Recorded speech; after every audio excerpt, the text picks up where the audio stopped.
आज के इस बैठक में जाहिर सभा में मंच पे उपस्थित हमारे भारतीय जनता पार्टी महाराष्ट्र प्रदेश की महिला अध्यक्षा आदरणीय चित्राताई वाघ, मंच पे उपस्थित हमारे जिला के अध्यक्ष किशोर जी शर्मा, पूर्व मेयर डिम्पल जी मेहता, पूर्व मेयर ज्योत्सना जी अस्नाले, महिला अध्यक्ष भारतीय जनता पार्टी मीरा भाईंदर, अनिताताई पाटिल, हमारे महामंत्री वनिताताई बने, मंच पे उपस्थित हमारे शिवसेना के जिला के अध्यक्ष राजू भोयर जी, 145 विधानसभा के प्रमुख भारतीय जनता पार्टी के रवि व्यास जी, मंच पे उपस्थित 145 शिवसेना के प्रमुख विक्रम सिंह जी, मंच पे उपस्थित राष्ट्रवादी के जिला अध्यक्ष आसिफ शेख जी, उपस्थित सभी मंच पे विराजित सम्मान्य गणमान्य इस मंडल के अध्यक्ष अनिल विरानी जी, सभी हमारे नगर सेवक, नगर सेविका, सभी पत्रकार बंधु, सभी भाई बहन, मैं सबसे पहले चित्राताई का मीरा भाईंदर नगरी में स्वागत करता हूं। आपलं स्वागत आहे मीरा भाईंदर मध्ये। हम सब जानते हैं कि 20 तारीख को इस देश में लोकसभा के चुनाव हो रहे हैं और मीरा भाईंदर के अंदर जो चुनाव हो रहे हैं वो 20 मई को हो रहे हैं और हमारे अधिकृत उम्मीदवार है नरेश मस्के जी। नरेश मस्के जी शहर के मेयर रह चुके हैं, नगर सेवक रह चुके, थाना शहर के अलग अलग पदों पे वो काम कर चुके हैं और व्यक्ति जब महापालिका में गटर मीटर रोड से काम करते आता है तो उसे आम आदमी की समस्या का सारा मूलभूत पता होता है। नरेश मस्के जी, मुझे विश्वास है कि इस शहर में अच्छा काम करेंगे, मोदी सरकार में अच्छा काम करेंगे और हम सबको न्याय भी देंगे, ऐसा मेरा मानना है। हम सबका लक्ष्य एक ही है कि अब की बार 400 पार। मैं अक्सर कहता हूं कि 400 पार कोई आंकड़ा नहीं है, हमें कोई घमंड नहीं है, गुरूर नहीं है कि हमें 400 चाहिए इस बार। 400 पार एक सोच है, 400 पार एक विचार है, 400 पार एक आने वाला उज्जवल भविष्य है आपका और हमारा। इसलिए इस बार अब की बार हम 400 पार कहते हैं, केवल आंकड़ों के लिए नहीं कहते। इसलिए 400 पार का लक्ष्य, ये सपना मोदी जी का हो सकता है लेकिन भविष्य हम देशवासियों का है, इस बात को हमें भूलना नहीं है। इसलिए पूरी ताकत के साथ 400 पार का सपना पूरा करना है। अब हमारे हिस्से में थाने बेलापुर सीट है तो स्वाभाविक है कि 400 के अंदर एक वोट हम अपना भी दे सकते हैं। तो नरेश मस्के जी को जिताना मतलब नरेंद्र मोदी जी को एक वोट इस मीरा भाईंदर की ओर से देना, उस 400 पार के सपने को पूरा करने के लिए। इसलिए आप सबसे विनती करना चाहूंगा, 20 तारीख को केवल अपना ही नहीं, अपने लिए तो सभी लोग मांगते हैं। अगर मैं ये सोचूं कि मेरा भविष्य मोदी जी अच्छा करेंगे, मेरे परिवार का भविष्य मोदी जी अच्छा करेंगे, तो ये तो स्वार्थ की बात होगी। हमें देखना यह है कि मेरे देश का भविष्य मोदी जी अच्छा करेंगे, इसके लिए केवल अपने और अपने परिवार का वोट नहीं, तो अपने क्षेत्र में, अपने बिल्डिंग में, अपने एरिया में जहां जहां आपका संपर्क है, बढ़ चढ़कर हिस्सा लेके हम इस अब की बार 400 पार के अंदर अपनी हिस्सेदारी निभाए, अपनी भागीदारी निभाए, तो अपने साथ साथ अड़ोस पड़ोस के वोट भी आप दिलाएंगे, ऐसी मैं आपसे कामना करता हूं।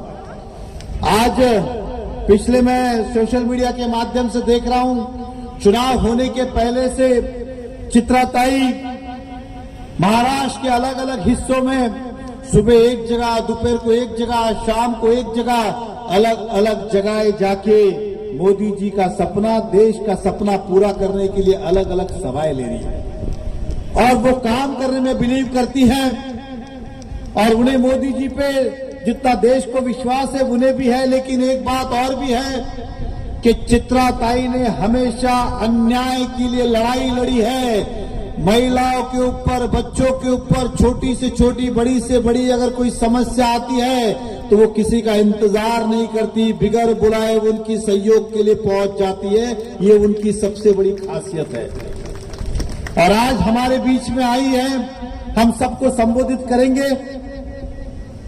मुझसे बहुत ज्यादा अनुभवी है, वो आपको मुझसे ज्यादा बताएंगे। लेकिन आपसे मैं इतना ही कहना चाहता हूं, नरेंद्र मोदी जी लंबी पारी खेलने आए हैं। वो 2020 खेलने नहीं आए हैं, वो टेस्ट मैच खेल रहे हैं और यकीन मानिए टेस्ट मैच के अंदर भी वो हमेशा नॉट आउट ही रहेंगे। इसलिए आप सबसे विनती है कि अगर हमें लगता है कि हमारा देश का भविष्य और उज्जवल बने, जो मोदी जी का सपना है, हमारी तीसरी आर्थिक देश की प्रगति हो, इस तीसरी आर्थिक व्यवस्था, हमारी तीसरे आर्थिक व्यवस्था में हम आए 5वें नंबर से, तो हम सबको लिए करना होगा। बहुत बार अधिकतर व्यक्ति सोचता है क्या फर्क पड़ता है हमें 7वें में है कि 10वें में है कि दूसरे में। आपको कहना चाहता हूं, जब देश प्रगति करता है, देश तरक्की करता है तो आम आदमी तक उसका फायदा पहुंचता है, आम व्यक्ति तक उसका फायदा पहुंचता है। चाहे वो मेरा रिक्शा चलाने वाला भाई हो, चाहे फेरी वाला हो, चाहे सामान्य गृहिणी हो या फिर और कोई छोटा बड़ा व्यापार करने वाला व्यक्ति हो, हर एक को उसका फायदा होता है जब देश प्रगति करता है। जब देश प्रगति करेगा तो आमदनी भी बढ़ेगी और तरक्की भी होगी। नौकरी वाले को पगार में उन्नति होगी, व्यापार वाले को व्यापार में उन्नति होगी, हर क्षेत्र में उन्नति होगी। इसलिए हमें मोदी जी के सपने को बहुत नजदीक से जान के पूरा करना है। और आज हम सब अपने आप में गौरवान्वित करते और कहते हैं कि जय श्री राम। ये अगर हमारा सपना 500 वर्ष का भी किसी ने पूरा किया है तो वो नरेंद्र मोदी जी ने किया है और इस बात का गर्व है, अभिमान है, कोई शर्मिंदगी नहीं है। हमारे उद्धव ठाकरे जी कभी गर्व लेते, कभी शर्मिंदगी लेते, कभी गर्व लेते, कभी शर्मिंदगी लेते, कभी कहते बाबरी मस्जिद हमने गिराई, कभी कहते हमने नहीं गिराई। मतलब समय के साथ बदलते हैं। ऐसे लोगों को भी समय के हिसाब से सबक सिखाने का टाइम आ चुका है। इसलिए भाइयों बहनों, मैं इतना ही कहूंगा कि मोदी जी को वोट करना मतलब मोदी जी को नहीं, अपने आने वाले बच्चों के भविष्य के लिए वोट करने की बराबरी में है। मैं यहाँ पे रिक्शे वाले से भी कहूंगा, मैं यहाँ भी जानता हूँ कुछ लोग हर रिक्शे वाले से दिन का 10 रुपया लेते हैं, हर रिक्शे वाले से दिन का 10 रुपया लेते हैं। आपको विश्वास दिलाता हूं, आने वाले इस चुनाव के बाद ये दादागिरी हम खत्म करके रहेंगे, इस बात का विश्वास दिलाता हूं। मैं सभी रिक्शे वाले से कहूंगा, आप संपर्क करें, हम आपका विश्वास टूटने नहीं देंगे, आपको न्याय दिलाएंगे और आप भी पूरी ताकत लगाइएगा कि नरेश मस्के जी यहां से जीते और पूर्ण ताकत के साथ जीते। मैं फिर हमारी बहनों का भी दिल से धन्यवाद करता हूं कि इतनी बड़ी संख्या में आप उपस्थित हुए। ये मोदी जी है जिन्होंने 50% महिलाओं को केवल आरक्षण देने की बात नहीं की, तो आरक्षण देने का निर्णय लिया। अब हमें नहीं पता अगली बार यहाँ सांसद महिला होगी कि कौन होगा, हमें नहीं पता कि अगले बार विधायक कौन होगा, ये यहाँ से कितनी महिला होगी मुझे नहीं पता। इसमें से कौन सी महिला का मैं प्रचार कर रहा हूँ, चित्रा ताई को भी नहीं पता कि किस महिला के प्रचार के लिए वो आएगी। तर माझ्यासाठी नाही तर स्वतःसाठी तरी मतदान करून घ्या, म्हणजे पुढच्या वेळी तुमची पारी आहे आणि त्यावेळी हा तुमचा भाऊ तुमच्या प्रचारासाठी येईल।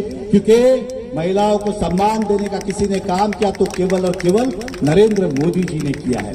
और आज हम सब अपने आप को गौरवान्वित महसूस करते। अगर कांग्रेस को देखें तो 2 गलियों की लड़ाई नहीं रोक सकते। अगर 2 गली में लड़ाई हो रही हो तो कांग्रेस को अगर कहे कि मेरे बच्चों को स्कूल जाना है, एम्बुलेंस जाना है, आप लड़ाई रुकाओ, तब भी वो रुका नहीं पाएंगे। और हमारे देश के प्रधानमंत्री यूक्रेन और रशिया को कहते हैं, भैया 2 दिन लड़ाई रोको, हमारे लोगों को वापस लाना है। और अंतर्राष्ट्रीय देश 2 दिन लड़ाई रोकता है कि हमारे भारतवासी आ जाए। तो आप सोचिए, मोदी जी ने केवल देशवासियों को सुरक्षित नहीं किया है, दुनिया के किसी भी कोने में अगर हमारा हिंदुस्तानी कोई भारतीय है तो वो सुरक्षित है मोदी जी के राज के अंदर। इस बात का अभिमान और गर्व करना चाहिए। तो कांग्रेस और उद्धव ठाकरे के लोग इस बात की निंदा करते, हमारे प्रधानमंत्री को अपशब्द कहते। आप में से कितने लोगों को लगता है, आप में से कितने लोगों को लगता है जब नरेंद्र मोदी जी अंतर्राष्ट्रीय जाते और जब उनका सम्मान होता है, लोग उनको नमन करते, हाथ जोड़ते, तब आप में से कितने लोगों को लगता है कि ये हम सबका अभिमान, ये हम सबका गर्व? हाथ ऊपर करके बताए। हमें लगता है कि ये सम्मान हमारा है, लेकिन